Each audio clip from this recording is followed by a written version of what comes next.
ہر انسان کو چاہیے کہ وہ کتاب دوست شخص ہو۔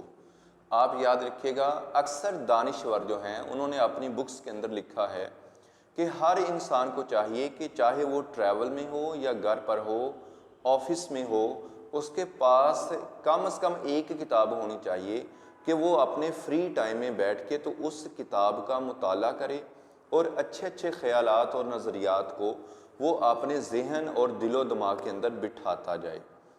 آپ یاد رکھیے گا، اگر آپ کسی لائن میں کھڑے ہیں یا کسی بھی چیز کا انتظار کر رہے ہیں تو بہتر یہ ہے کہ آپ وہ کتاب نکالیں اور اس کو پڑھنا شروع کر دیں، جبکہ اسی لائن میں کھڑے دوسرے لوگ جو ہیں وہ شکایات کر رہے ہوں گے یا اپنے وقت کو دوسری باتوں میں ضائع کر رہے ہوں گے۔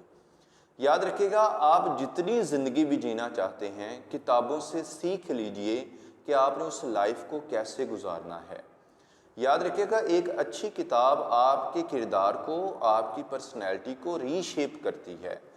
آپ کی پرسنالٹی پالش ہو کے، ڈیولپڈ ہو کے تو لوگوں کے سامنے آ جاتی ہے۔ یہ کتاب کا کمال ہے کہ ایک انسان کو وہ خوبصورتی عطا کرتی ہے، اس کے خیالات کو پختگی عطا کرتی ہے، اس کے نظریات اور اس کے خیالات کو وسعت عطا کرتی ہے۔ آج سے ہی کسی اچھی کتاب کو پڑھنا شروع کر دیجئے۔